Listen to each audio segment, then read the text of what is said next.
and watching today. It is an honor to welcome our Governor, Gavin Newsom, for his final State of the State address.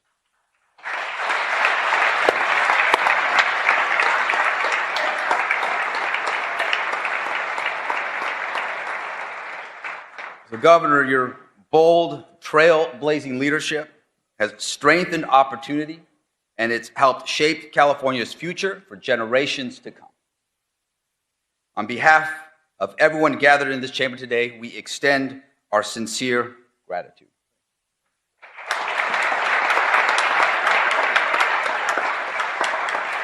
And now it is my pleasure to introduce my colleague, our friend, the President Pro Tem of the California State Senate, the Honorable Monique Limon.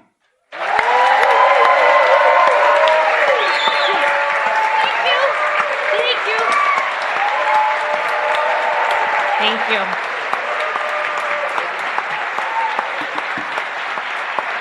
Thank you. Thank you. Thank you so much. Thank you, Mr. Speaker, for that introduction and for bringing all of us together. My Senate colleagues and I have the honor to be here in the Assembly chambers to hear our governor's vision for his last year, leading our great state.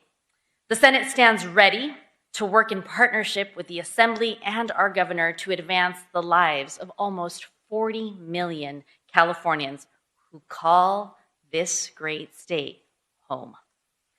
And now, as the 50th President Pro Tempore of the California State Senate, it's my honor to introduce the first woman elected to serve as Lieutenant Governor, the Honorable Eleni Koulounakis. As a former U.S. ambassador, her leadership is rooted in diplomacy and collegiality, something these challenging times call for. And here, in her role as Lieutenant Governor, she has shaped to ensure that Californians have greater access to housing, education, and healthcare, priorities that my Senate colleagues and I share. Please help me in welcoming the 50th Lieutenant Governor for the state of California, Eleni Koulounakis.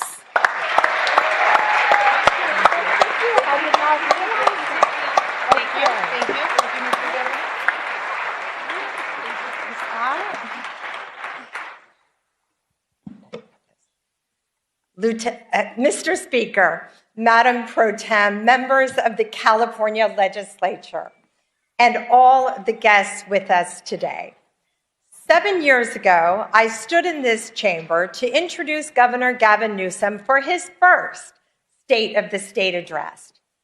Back then, none of us could have imagined the scale of the challenges ahead or how dramatically they would test California and our system. As we now enter the final year of the Newsom administration, we do so having navigated a global pandemic, historic economic disruption, relentless climate emergencies, and moments of profound national division, often while standing firm in the face of a hostile, unpredictable, and at times deeply cruel federal government. Throughout these tests, California chose action over hand-wringing and solutions over cynicism. We protected workers and small businesses in the depths of crisis. We rebuilt our economy much faster than expected, and we made historic investments in education, housing, healthcare, and climate action. At a time when people across the country and around the world are questioning whether democratic institutions can still solve big problems, California's experience offers a clear answer. This morning's State of the State is not just a preview of the year ahead. It is a reaffirmation of what effective, accountable government can achieve, especially when it is led by a governor who measures leadership by impact, who believes deeply in the promise of California, and who has never backed down from the responsibility of governing in difficult times.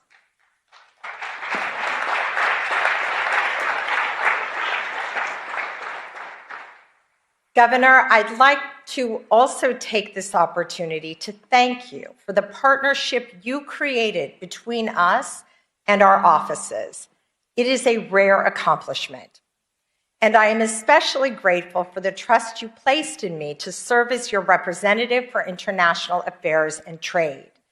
As a former United States ambassador, and as the members of the Consular Corps here can attest, California's role on the global stage has never mattered more. The world is quite literally watching. Ladies and gentlemen, the 40th governor of the state of California, Gavin Newsom. What number am I? 40? I don't know. I don't remember. I don't even remember. 40? I don't even know. All right, Blanca. Thank you. Thank you, everybody. Thank you. Thank you, everybody. Thank you, Madam Lieutenant Governor. The Speaker, I'll pick up on your remarks to the person who should be given the State of the State based on your reaction, our new Senate Pro Tem, Monique. My gosh. What is that? Clearly still in your honeymoon phase. You're going to enjoy it. I'm just saying. By the way, I was looking for some response from some of the folks over here on the right. When the Speaker said this is his last State of the State, I was assuming DeMaio would look up and maybe applaud or something. So hopefully a few of them are shaking their head. They're looking forward to this. The sad thing for you, you're going to have to endure about 45 to 50 minutes of this. And I say endure because we're all in this together, including myself. The reason I've been back here in a few years is, as you know, I have no problem speaking, and perhaps, sometimes a little more long-windedly than people like. But when it comes to the written text, that has never served me well. I did a little children's book a few years back that sort of exposed the truth, the ugly truth about my challenges with reading. I'm not shy or, embarrassed about my 960 SAT score, but I am a little bit about my inability to read the written text. And so it's always been something that I have to work through, and I'm confronting. And so I say that with grace. I say that with the humility that's at hand today. And I also say that in the spirit, as I said, of what the Speaker was saying. For some of you, it may have been a little jarring, what he said. For others, it was more than appropriate. It's the stress that many of us are feeling, the stacking of stress, in that journey the Lieutenant Governor is talking about over the last 7 years. And I don't think we've given ourselves the kind of grace that we deserve. We never had time to really reflect on everything we've been together. Last time I talked here was 2020. And all of a sudden, everything was virtual. And we came right out of that, and the social unrest, supply chains, inflation, all this stacking of stress. And so I'll try to reflect some of that in my comments today. I'll say things that may be piercing to some of you, but it's not intended to demean, it's not intended to divide, but I'm speaking from my heart.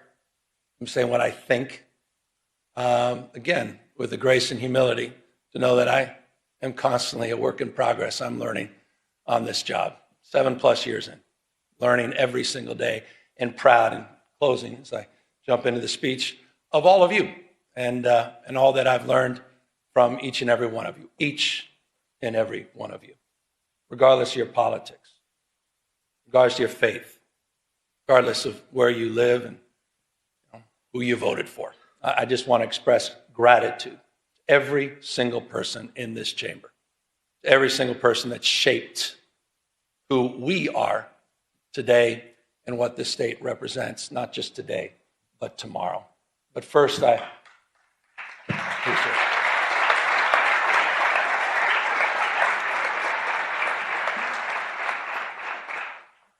speaking of shaping things, I've been thinking a lot about, your final speech.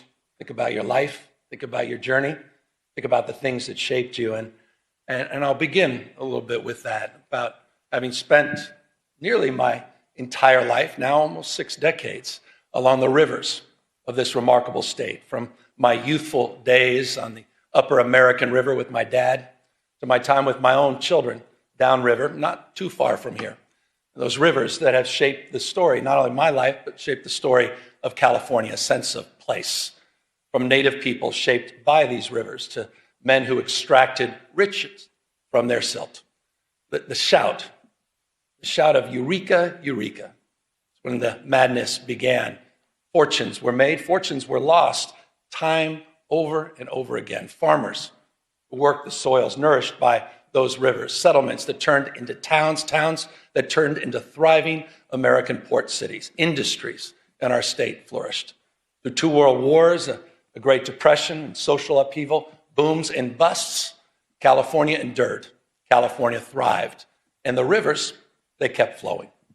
For 175 years, California has been a marvel of invention and reinvention, disaster and recovery, grit and ingenuity.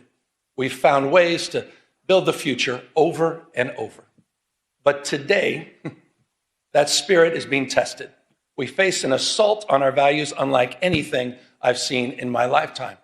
The federal government, respectfully, it's unrecognizable, protecting the powerful at the expense of the vulnerable. Their credo seems to be about fear, fear of the future, fear of the stranger, fear of change. In Washington, the president believes that might makes right, that the courts are simply speed bumps, not stop signs, that democracy is a nuisance to be circumvented, secret police, businesses being raided, windows smashed, citizens detained, citizens shot, masked men snatching people in broad daylight, people disappearing, using American cities as training grounds for the United States military, purposeful chaos emanating from 1600 Pennsylvania Avenue, shifting a tax burden from the wealthy, from billionaires to small businesses, ranchers, farmers, and the middle class, lining the pockets of the rich, crony capitalism at unimaginable scale, state capitalism, self-dealing, profit-making, not policy-making, rolling back rights of marginalized communities, rewriting history, censoring historical facts. Their politics, some politics of some twisted nostalgia about restoring the dynamics of a bygone era. None of this is normal. And it's important to remember at moments like this, the greatest tragedy is not, as King said, the clamor of bad people, but it's the appalling silence of so many good people.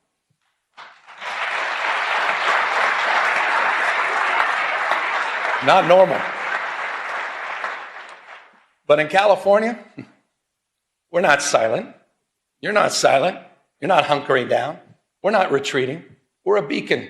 The state is providing a different narrative, an operational model, a policy blueprint for others to follow. This state, this people, this experiment in democracy belongs not to the past, but it belongs to the future. Expanding civil rights for all, opening doors for more people to pursue their dreams, dreams that are not exclusive, not to any one race, not to any one religion or class, standing up for traditional virtues, compassion, courage, and a commitment to something larger than our own self-interest, and asserting that no one, particularly the President of the United States, stands above the law.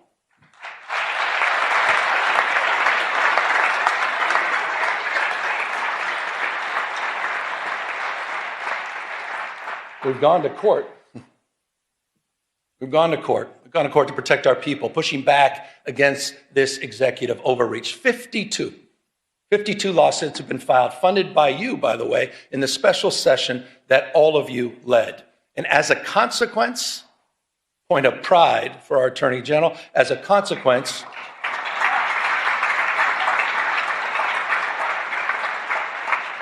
we preserved about $168 billion in illegally frozen federal resources that belong to our schools that belong to our hospitals, that belong to our seniors, resources that belong to all the people of this great state. We have one request for emergency relief, and we have affirmed the Constitution of the United States as the supreme law of the land.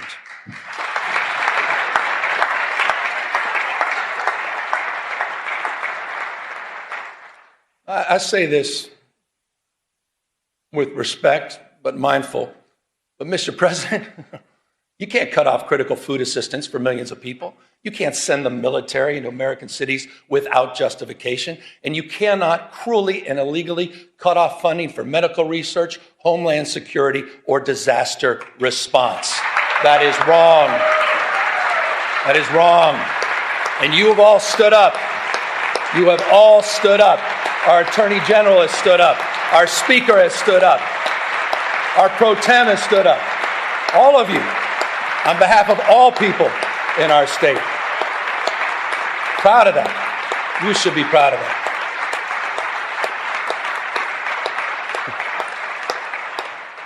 But I'm not naive. If we're going to keep the faith for the California spirit, we got to do more than just resist what is wrong. We got to keep building what's right. We're not defined, we all know this, we're not defined by what we're against, we're defined by what we're for, opportunity and dignity, derangement syndrome. Look at this state to tear down, try to tack all our progress, but we know the truth. California's success is not by chance, it's by design. We've created the conditions where dreamers and doers and misfits and marvels with grit and ingenuity come to build the impossible. We became a destination for the world's first-round draft choices, the best and the brightest who come here from all over the world for riches and new beginnings. And I'm not just talking about the tech CEOs and the founders in Silicon Valley or the producers and writers in Hollywood. I'm talking about the mechanics in Modesto, the farm workers in Salinas, and the police officers in El Centro. That's what we do, first-round draft choices. Simply no state in America that contributes more, none, to the American greatness. No state builds more ladders to success or sees around more corners. The biggest manufacturing economy constructed here. The most productive agricultural economy grown here. 18%.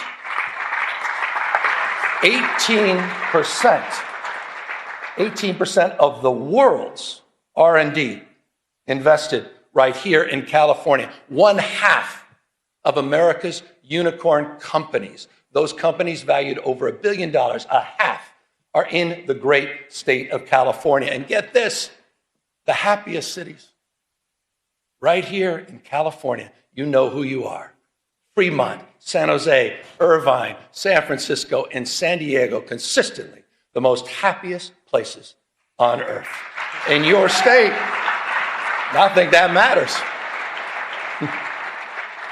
And it's interesting, isn't it? Those cities, they have so much in common, don't they? And that's proximity. The one thing they all have in common is proximity to the greatest research institutions in the world, the greatest system of public higher education anywhere in the world, this conveyor belt for talent. A proof point, you all know this, but I want to remind everybody. A proof point, just last year, the UCs, they added an additional 5 Nobel laureates to its roster. 1 out of every 3 laureates here in California. Come on. It's almost too much. I was reading this. I don't see this on some of the cable networks. 13,700 active patents in the UC system alone. That's more than any other system on the globe. We simply have no peers.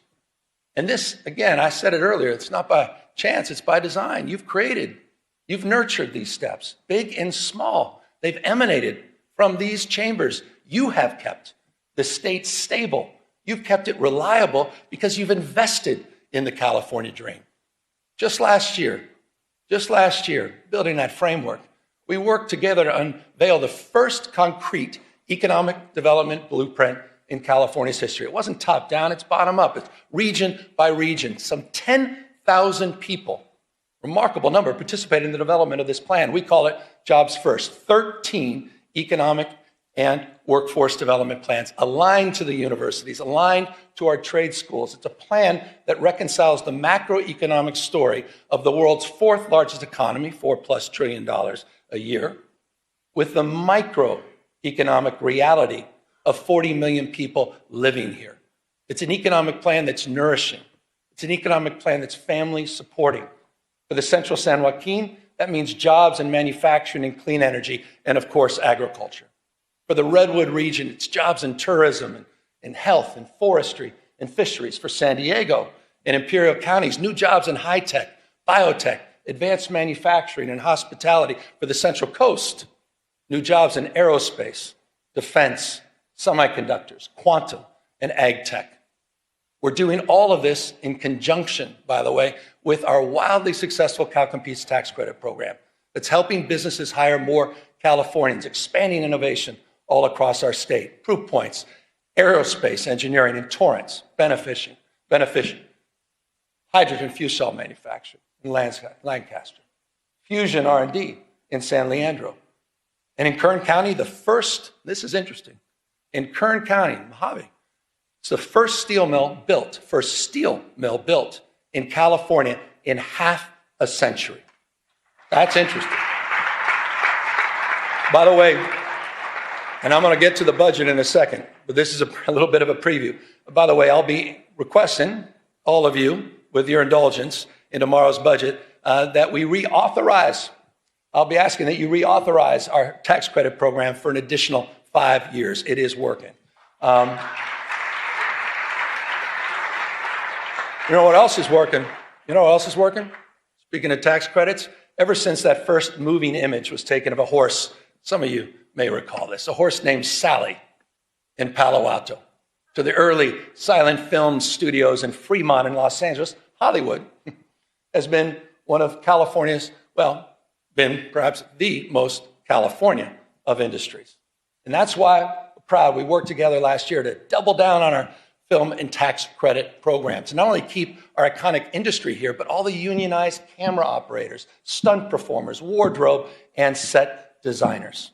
It's a point of pride, and that program is working and producing real results because of your leadership. But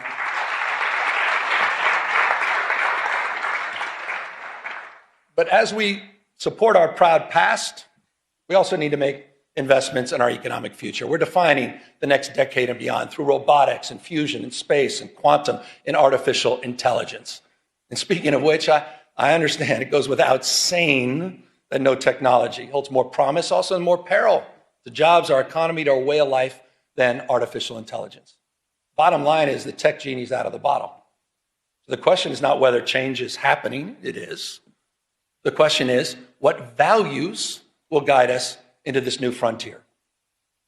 And that's a question you're answering, that we are answering. Last year, we worked together on landmark legislation to create the nation's first rules for responsible, ethical, and safe use of AI. Regulations that provide guardrails that balance risk and opportunity. This was a consensus effort and a template for the nation where you may have just seen, just recently, New York State adopted our approach, your approach here in California, and made it their own. That's California leadership. We're leading the way in this space. It's how we're shaping the future. And it's a unique combination, isn't it, of conscience and capital, of entrepreneurial and innovative spirit that encourages risk-taking but discourages recklessness. Policy that creates predictability, so investors have confidence and innovators have space to dream and do. Compare that to this carnival of chaos on the national stage. All these mini dramas that we have to deal with hour by hour, this sort of vapid day trading with real world consequences. No more striking than that big, beautiful bill. I want to remind everybody what it means to all of us here in California. That big, beautiful bill is putting 1.8 million Californians at risk of losing their health insurance. 2 million facing premium increases. 2 million. Cuts in food aid poised to impact some 375,000 Californians. And for what? For what? All to benefit the top 10% of this country. People already own 2/3 Top 10%, 2/3 of the household wealth. Plutarch, Brown quoted Cincinnatus in his last speech. I'll quote Plutarch. Said the imbalance, said this almost about 2,000 years ago. He warned the Athenians. Imbalance, 2,000 years ago. The imbalance between the rich and the poor is the oldest and most fatal ailment of all republics. Think about that. 2,000 years ago. It's just not sustainable. It's not. Understanding the lessons of the past, California, all of us, we marched the beat of a different drum. We built one of the most progressive tax systems in the nation.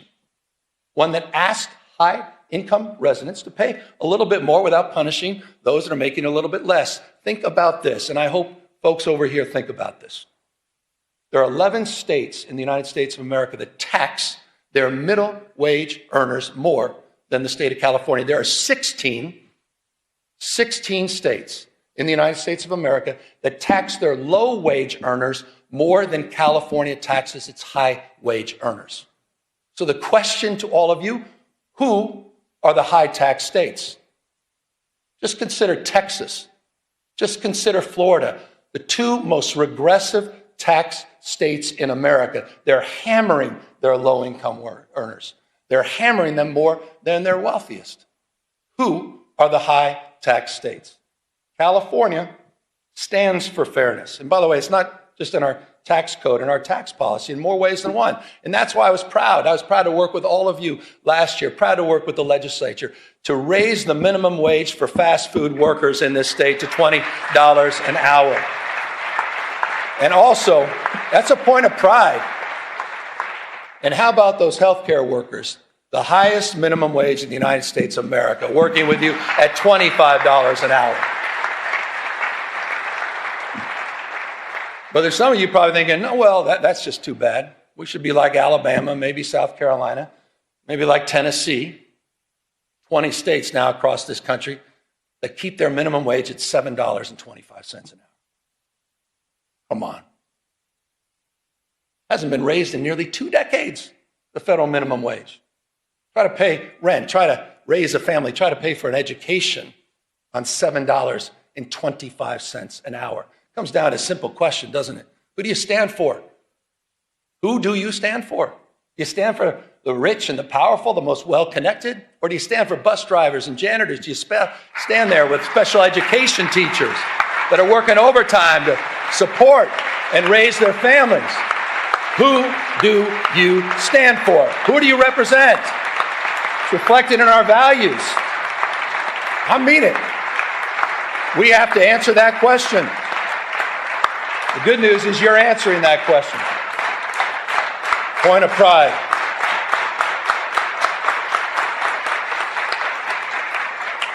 California way. I mentioned special education. Let's talk about our educators. I'm proud to submit a budget, a little bit of budget speech now. I'm proud to submit a budget tomorrow that has the most significant investments in California's education history. That's a fact. That's happening tomorrow. But this may interest some folks, what I'm about to say. It will be a general fund budget of $248.3 billion. But this is interesting. You may want to write this down. It includes revenues that are $42.3 billion higher than we forecasted. $42.3 billion higher. Why? Why? Because our economy's growing. Our population's growing. Why? Because of the energy and daring of entrepreneurs that are growing and dominating in the industries of the future. As a result of that $42.3 billion windfall, by the way, did not even include the December numbers, which just came in almost $3 billion above projection. Interesting fact. Mindful, as we should be, of the erratic nature of our state revenue and our long-term structural challenges that we will discuss in detail tomorrow in the budget presentation, we're going to rebuild our reserves, $7.3 billion. We're going to pay down long-term pensions and those obligations over $11.8 $8 billion will be met over the next few years, including $3 billion just in next year's budget. Speaking of obligations, I want to broaden this. Some of the work that we've done together, it's the obligation that we have, no greater obligation than to our kids. And back to the issue of education. That's why tomorrow's budget includes a record-breaking $27,418 per student. We have never had per pupil investment as large as that in our state's history. It's also a budget, we got to celebrate our wins. We forget about these things. It's also a budget that fully funds our brand new grade, TK for All, and maintains our commitment at the same time to reduce class sizes. Fully funded. Also a budget that continues our nation-leading investments. And I'm proud. My wife, thank you for the recognition, Mr. Speaker, my wife. But I'm proud, but she hadn't done anything yet. Hold on. But I'm proud of her advocacy and your advocacy, making sure we continue to lead the nation in our investment in school meals. Nearly $1 billion. This is amazing. It's nearly $1 billion breakfast, lunch, and snacks each and every year. We're going to take that to the next level. And it's also, this budget's going to advance the nation's most expansive and audacious plans to eliminate ultra-processed foods at the same time from our cafeteria. California is leading in that space.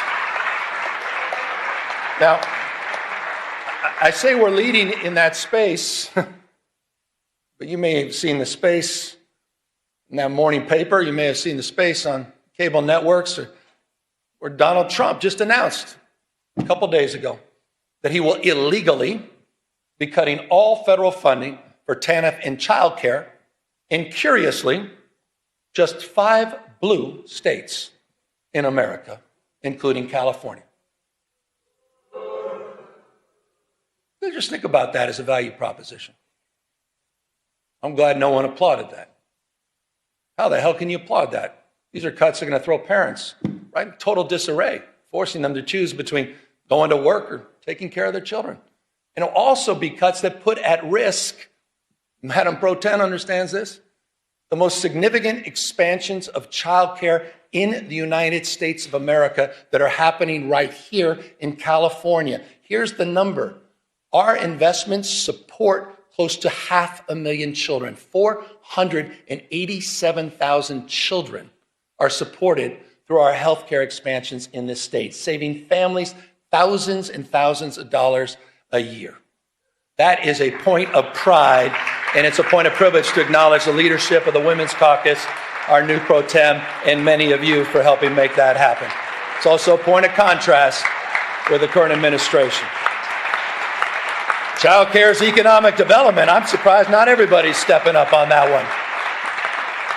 Maybe we all don't have families. I'm a dad. I appreciate child care. Look, when we talk about saving families money, let's consider the bold commitment we made just a few years ago as well. And that's to bolster after-school and summer school programs. We bolstered them by providing 9 hours a day of enrichment and 30 days of summer school each year. And I'm proud to say that this budget is going to finish the job to make that pledge universal at every elementary school in the state. We will complete that commitment this year. That's after school for all. We did it. Been promoted for years and years. Look, more hours of enrichment, more literacy coaches, more reading specialists, healthy meals for all, an entire grade for everyone. But we understand it's not just any one of these initiatives on their own. It's also the complete transformation of our campuses through rigorous, relevant, and engaging community schools, one of our most significant achievements over the last few years. I want to remind you, this is important. To date, California's invested $4.1 billion in these life-changing, enriching community schools, supporting over 2,500 campuses throughout the state. And the good news is we're not done. The budget that I will propose tomorrow includes an additional $1 billion to expand thousands of additional high-need community schools in our state. These are working. these investments are working. These investments are paying off. Just this year, this may have gotten lost in all the noise, but just this year, we've seen improved academic achievement in every subject area, at every grade level, in every student group, with greater gains of test scores for Black and Latino kids. That happened, and that's happening in California's public educational system. And it's a point of pride. It's a point of pride that those gains are particularly pronounced in Los Angeles, the nation's second largest school district. And I just want to say this to the teachers, the classified employees, and to the parents of LA Unified School kids.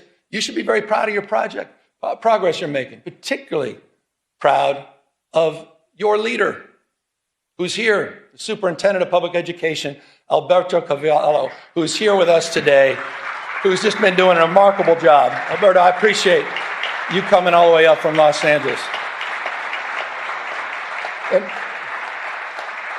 And just so you know, he's only been here a few years, but under his stewardship, the district is outpacing statewide progress. They're exceeding pre-pandemic levels in every category and reaching, get this, the highest levels recorded since the current state assessments were launched a decade ago. Under his leadership, that's happening in the nation's second largest school district. I say this all the time, you're nothing but a mirror of your consistent thoughts. Whatever you focus on, you'll find more of. And I don't think it's such a bad thing that we start focusing on what's right in terms of the investments we made and the return on the investments that we're experiencing. And the superintendent, I assure you, he's the first one to say and acknowledge that we have a lot more work to do. With that, we also have some reforms that I think are long overdue. And I know not everyone may share enthusiasm for these reforms, but I think it's time to modernize the management of our educational system. So the budget I'll be submitting tomorrow proposes that we unify the policy making by the State Board of Education and the Department of Education, which I believe will allow the State Superintendent of Public Instruction to align our educational policies from early childhood through college much more efficiently. I believe that's important and long overdue reform. Speaking of long overdue, I thought we all made the right decision about getting rid of cell phones last year in public schools. I think everybody can agree on that. And if you don't agree, you're not a parent. Every parent understands this. Our kids are increasingly more anxious, more addicted, less free, less happy, because so much of their lives is lived online. So much of their lives have become performative, right? Measured by external validation, likes and followers. We're watching the spiritual health of our young people erode, quite literally, erode in real time. The vital conversation about what to do, that's played out here disproportionately in these chambers for well over the last decade. So I'm proud of all of you. I'm proud of California's leadership, leading the nation in kids' online safety, thanks to laws that you've passed, including many that I had the privilege of signing just last year on age verification, on chatbot safety, on parental controls. But recently, you saw the headlines. You may have reacted, some of you a little bit more than others, to some of those headlines in Australia. Started making you think, are we doing enough? Can we do more?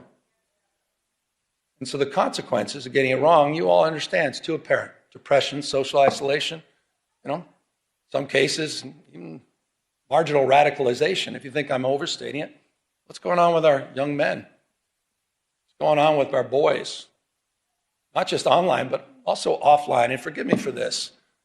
I paint a tougher picture, but I thought it was important. You walk into a morgue, you see 5 young people who may have taken their life by suicide. 4 are men. Boys are 14 times more likely to be incarcerated. Boys, 3 times more likely to die from an overdose, twice as likely to be homeless. 1 out of 7 men doesn't even have one friend. And half, this is interesting, may not be surprising to some of you, half of young men have not even asked a woman out on a date in person. Men are struggling. Boys are struggling. The good news is we're responding in this state. I was proud to recently issue an executive order that, among other concrete actions, creates a new service challenge. We call it the Men's Service Challenge. We're calling on 10,000 young men to step up as tutors and mentors and coaches and leaders in their communities. I think that's important. We need more young men. By the way, I saw my wife. She was kind enough to stand up. This is not an ad. But about 20 years ago, she did a landmark film about the misrepresentation of women and girls called Misrepresentation. Oprah bought it. It was very well received. 2 years later, she followed up with a documentary most folks forgot about called The Mask You Live In, 2015, about masculinity and the crisis of masculinity. Not in a toxic sense, not in a pejorative sense, but what was happening with men and boys over a decade ago. This issue is a real issue, and it is not a zero-sum issue. This is not a zero-sum issue. We'll continue nation-leading efforts for women and girls, but we have to address this issue. And it's not, again, just addressing the issue through service that's targeted at boys. It's also service that extends through our larger Service Corps initiative in California. I think this is important. California's Service Corps is now larger than the Peace Corps. No other state can lay claim to that. We have service matters. Shared experiences matter. You want to deal with all this crisis and all this stress?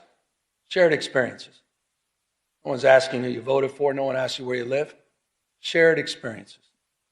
And we have a College Corps program in this state. You have funded. Thank you.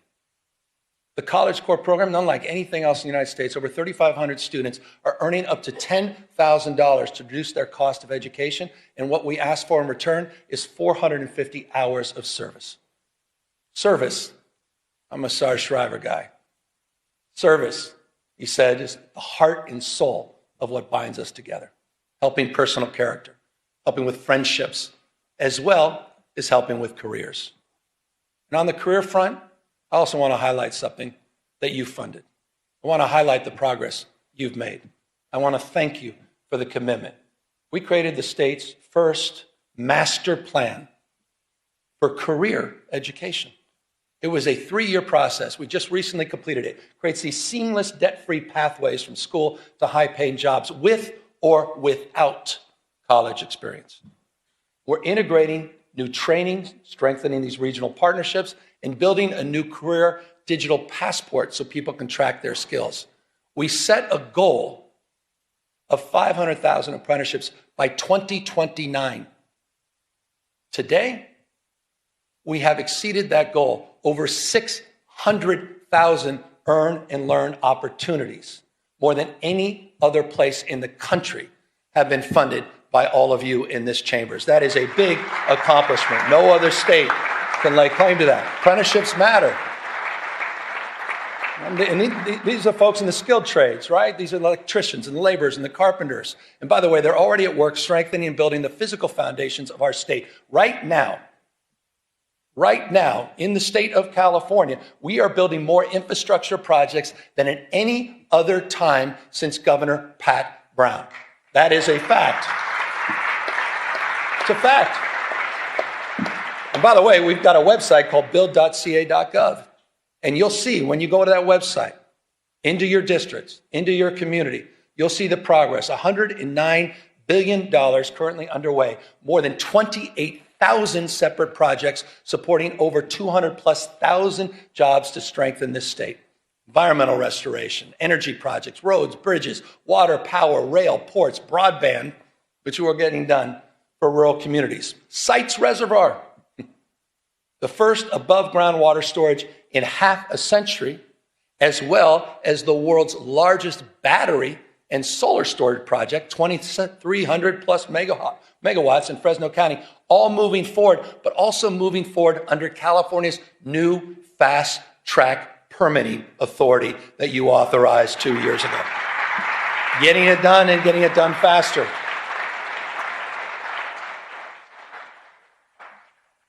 I debated whether or not to include this in my comments, but I thought it's important. My gosh, How about mis and disrepresentation? How about mis and disinformation? Pick up on permitting, fast tracking. We're also laying tracks. Laying tracks in the nation's first high-speed rail system.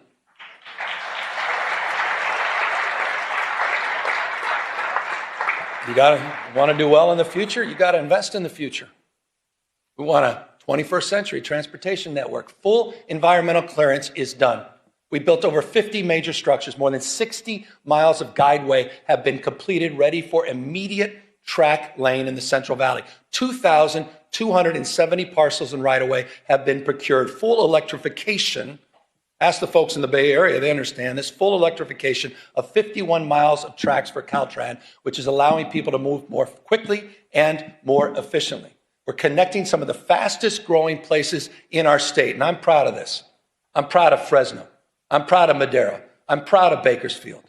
Those are communities we shouldn't be talking down to. Those are communities we shouldn't be talking past. This is one of the great economic investments in those regions of our state, and will make commute times shorter and make life more affordable for the people of the Central Valley, and they deserve it.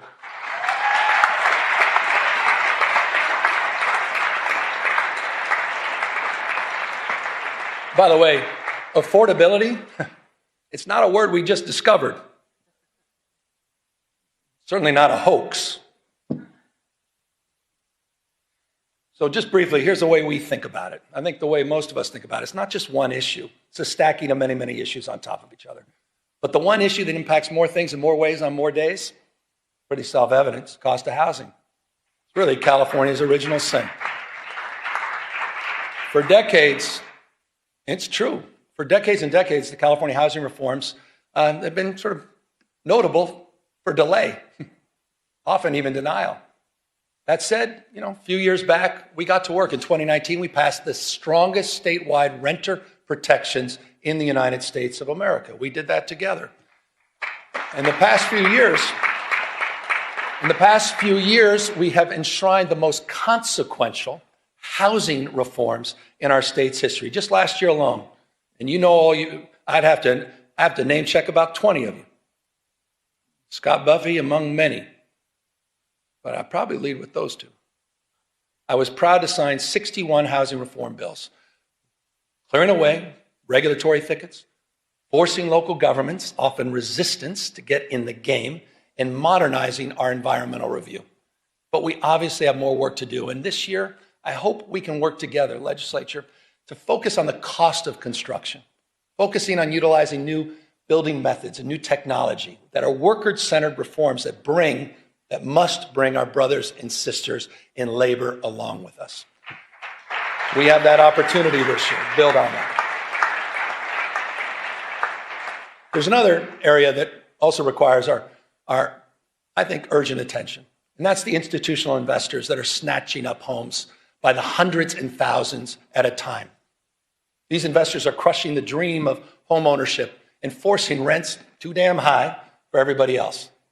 And I just humbly submit, I think it's shameful that we allow private equity firms in Manhattan to become some of the biggest landlords here in our cities in California. It's time to tackle that issue, and I look forward to working with all of you to address it. So in the next few weeks, I've heard from a number of you on this, and I think there's some bills in this space. I look forward to working with the legislature to combat this, at the end of the day, it's just monopoly, it's monopolistic behavior, and strengthen accountability, level the playing field for working families. And that's going to mean more oversight and enforcement, and it potentially is going to mean changing some of our state tax code to make all of this work.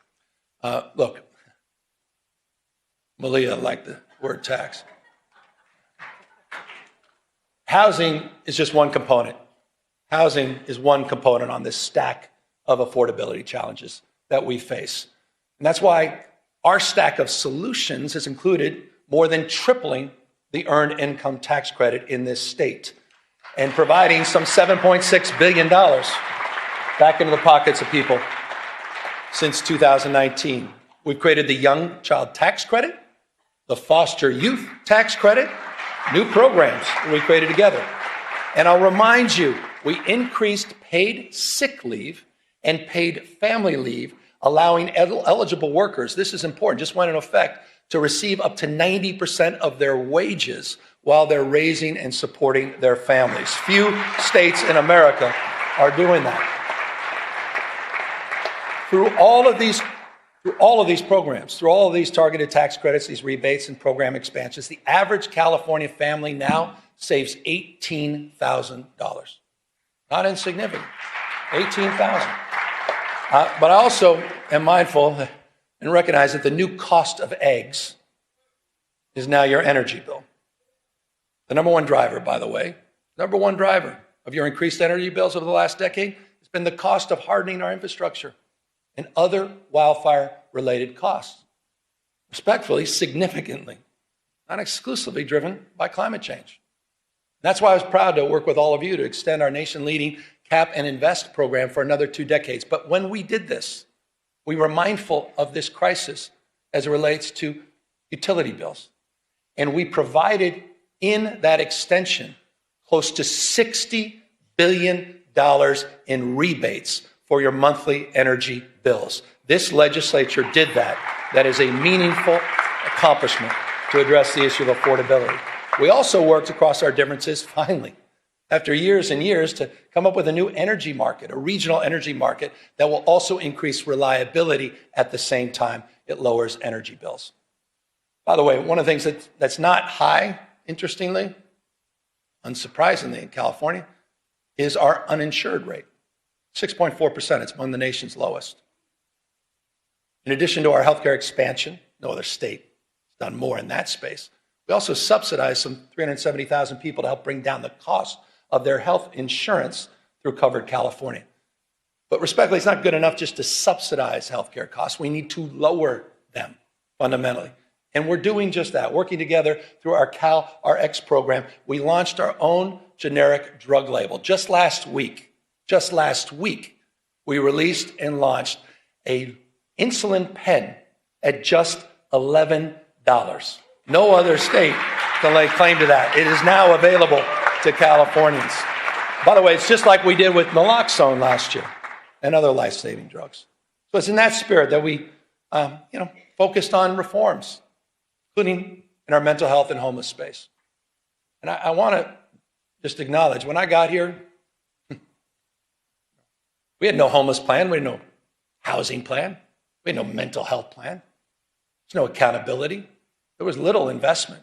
Not a knock, it just wasn't the focus, the priority of Sacramento. It was the responsibility of cities and counties. I know this intimately as a former mayor.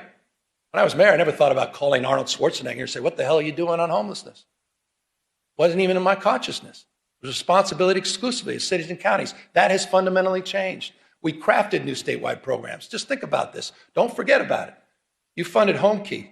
You funded Project Room Key, that together have taken, quite literally, PolitiFact this, 72,000 people off the streets by converting hotels and motels and other properties into long-term housing. And by the way, we're seeing results. We're seeing results. Early data just compiled. You may have seen this. We just released it. Early data shows, and this is the important number, unsheltered homeless, that the number of unsheltered homeless in California dropped almost double digits, 9% last year in 2025. It dropped in the state of California. First time in over a decade and a half that we can lay claim to that. LA down 10.3%, Riverside down 19%, Contra Costa County down 34.8%. And I'll remind folks, by the way, you think this is unique to California? Overall homelessness in the United States of America went up 18.13% last year. California, 2025, unsheltered homeless, 9% reduction. First time in almost 2 decades. So the investments are paying off, and of course, it's not good enough, particularly for those living on the streets, self-medicating with drug and alcohol addictions, those suffering from bipolar disorder, schizophrenia, and paranoia. But because of your leadership and new tools to address this issue, we've modernized California's landmark conservatorship laws for the first time in over half a century. You created Care Court, a new legal framework to connect people with untreated psychosis to court-ordered services and housing. And the California voters, they did their part. They supported Proposition 1 with a passage in 2024, $6.38 billion.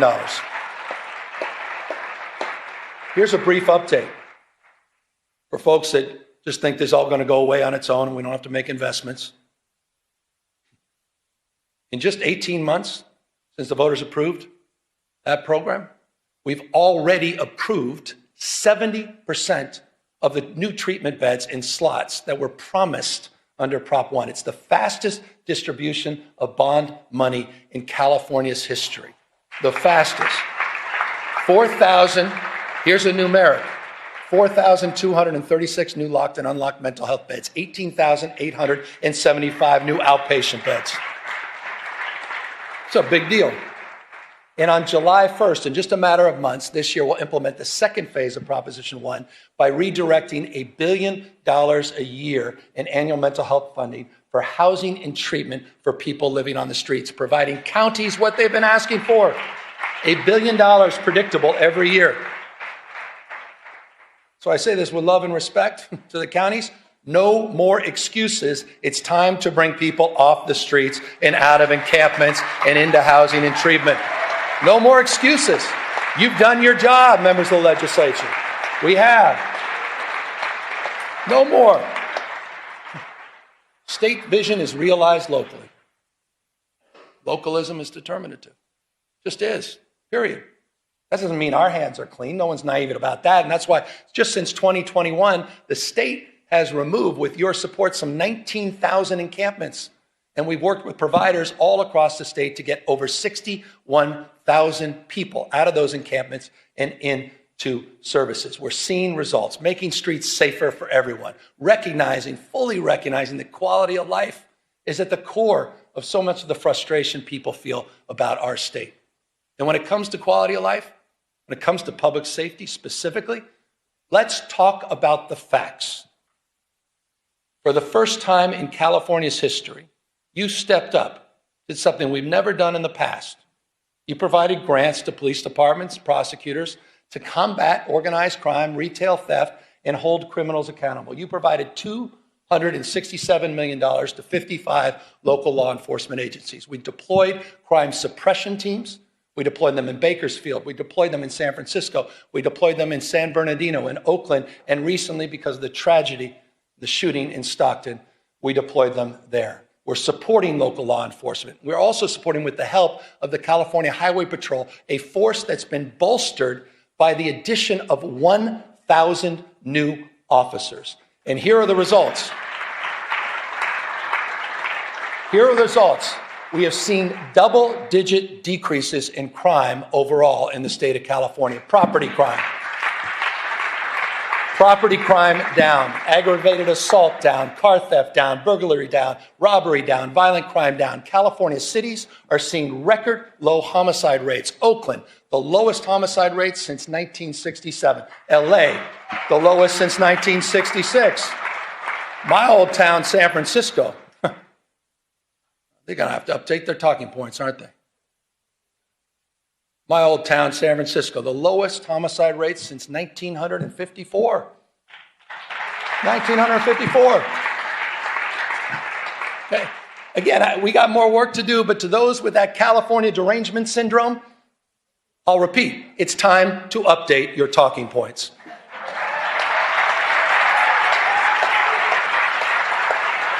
You guys have been working hard at this. No one's walked away from public safety.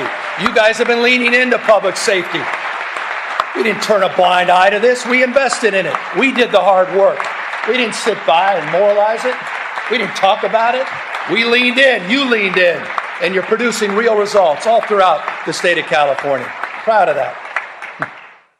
Look, California remains the most blessed and often cursed place on earth. Profound natural beauty, prosperity, profound natural disasters, testing our spirit, testing our resources. I want to close with two things here. I was down in Belém in Brazil at COP30 recently. It was a climate conference. By the way, the U.S., nowhere to be found. We were a footnote. The United States was a footnote. China, close to 800 delegates. United States, not one, not even a note taker. I want to remind everybody, China today manufactures industrial policy, manufactures 70% of the world's electric vehicles. They're flooding the global market with increasingly high quality and inexpensive cars. And I just want to say this clearly, so it explains a little bit about our rationale. This is not about green power. This is about economic power. They are dominating the space. They're locking in markets. They're locking in supply chains. They're locking their influence all across the globe. They're cleaning our clock. But in California, we're not bystanders. We've already seen 7 times more clean energy jobs than fossil fuel jobs in the state of California. And last year alone, the 4th largest economy in the world, using 100% clean energy, 4th largest economy in the world was run on 100% clean energy for at least a part of 9 out of 10 days. Think about that. It's unprecedented. Unprecedented.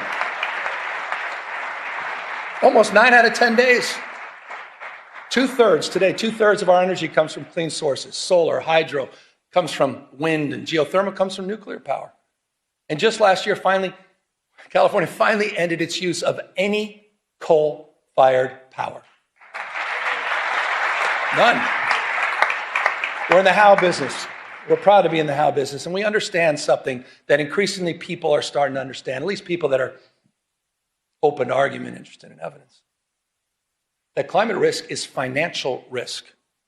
That climate risk is becoming uninsurable. That's why in California we're making our homes and communities more resilient to heat and fire. That's why we're working with our insurance commissioner. A lot of work to do here. Talk about grace. Working with our insurance commissioner to protect homeowners from unpredictable rate increases and cancellations. We became the first state, together, we became the first state in the country to require insurers to lower insurance for home hardening upgrades. That is not the case in any other state.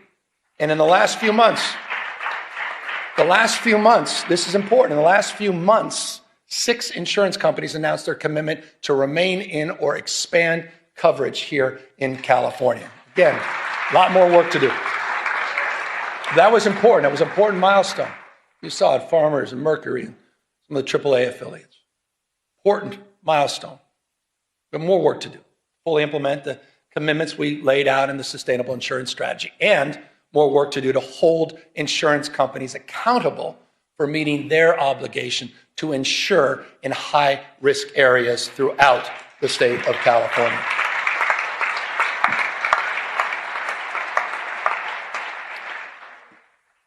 I want to end with this. I was down in LA yesterday, got back last night, and those insurance stories, they self-evidently, unsurprisingly, were front and center with those survivors that I met. And let me remind everybody, I think it's important. I want to remind everybody what happened a year ago. Put it in perspective. Between January 7th and January 22nd, 48,000 acres burned, the size of 3 Manhattans. 3. Communities torn asunder, Palisades, Altadena, Malibu, Pasadena's. Fires took the lives of 31 people. 31. Destroyed 16,000 structures. So on the sober anniversary, it's not only right that we honor the lives lost, but we also honor the lives of some of the remarkable heroes and leaders, the first responders and firefighters that faced unimaginable conditions.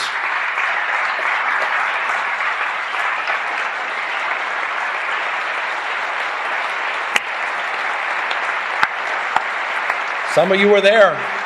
You saw it.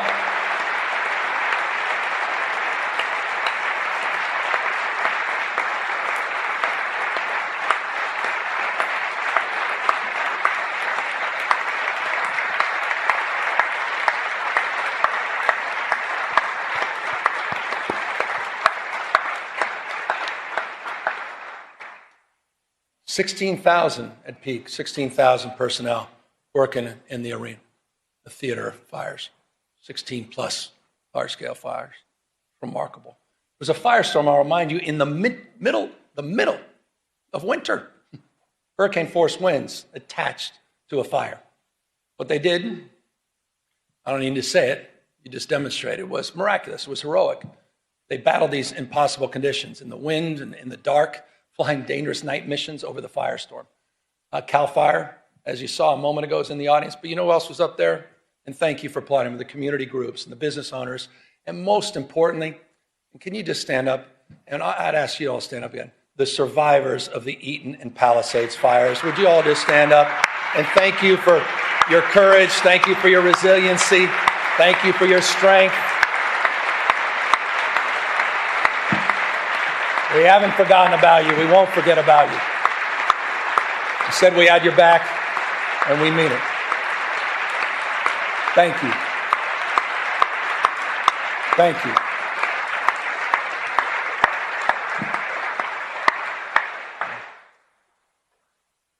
It's always difficult sometimes to talk about this because we were in roundtables, Jen, members of my administration yesterday talking to survivors, and it's called comfort when you say we have the fastest debris removal in U.S. history, which is true. Fact. We provided mortgage relief. You provided $2.5 billion of grants and funding. I've signed 27 executive orders. You've passed dozens and dozens of bills to reduce and reduce time, reduce red tape to allow survivors to rebuild much more quickly. And it is true, at this time, 14,000 structures in the Paradise fire. There were only 385 permits, 16,000 structures. We've over 2,500 permits in LA, but it doesn't mean anything if you're not one of the beneficiaries of that. And so we recognize that it's not good enough. And it's not nearly good enough. And that's why we need to do more to turbocharge the efforts to rebuild these communities. And that's why I'll be asking you, and it's in the budget we'll provide tomorrow, to focus on a new rebuilding fund that will help close the gap. This is the biggest challenge. Close the gap between insurance payouts and the cost of rebuilding. This will help get survivors back in their homes much, much faster. But I'd be remiss. Contrast these efforts with the President of the United States. Been a year. Contrast these efforts to Donald Trump's. His complete failure to act.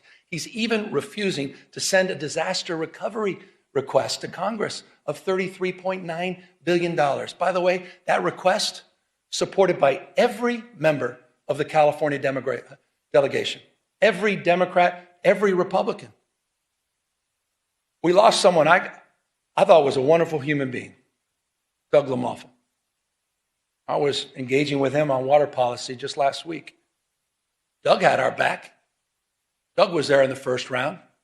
Doug met with us. Doug said, we don't play politics with this. It's time for the President of the United States to act like the President of the United States, all the United States of America, to fulfill his promises that he made, to deliver for the people of Los Angeles. It's time for the President of the United States to do his job, not turn his back on Americans that happen to live in the great state of California. He was there. We were there for you in Paradise.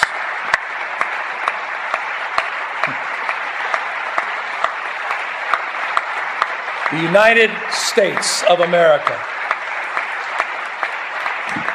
The United States of America.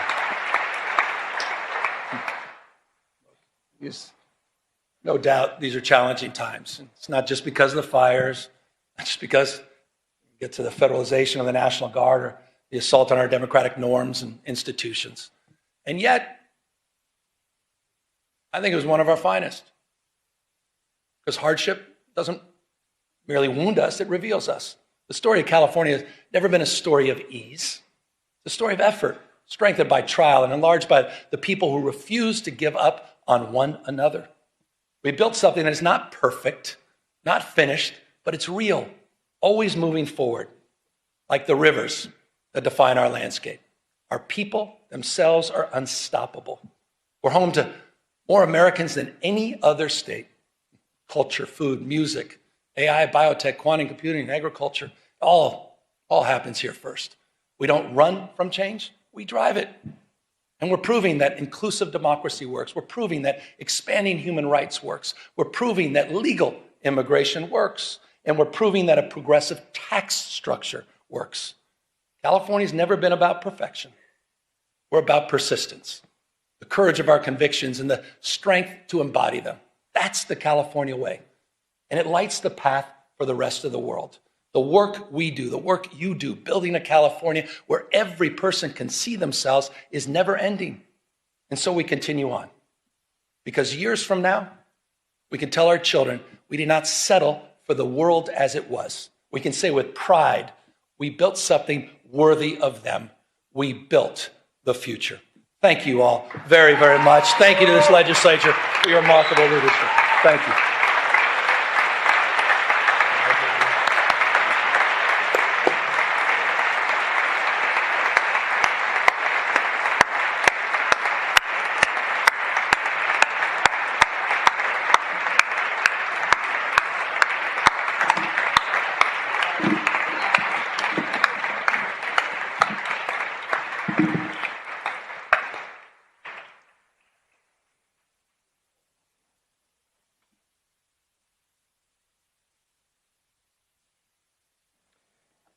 We thank you, Governor Newsom. Without objection, the Governor's State of State address shall be printed in the Journal as a special appendix, a separate appendix. The joint convention is adjourned sine die. Members and guests, please remain in place while we allow the Governor to depart the chamber.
Okay, this will just be a moment, everyone. We are back in regular session.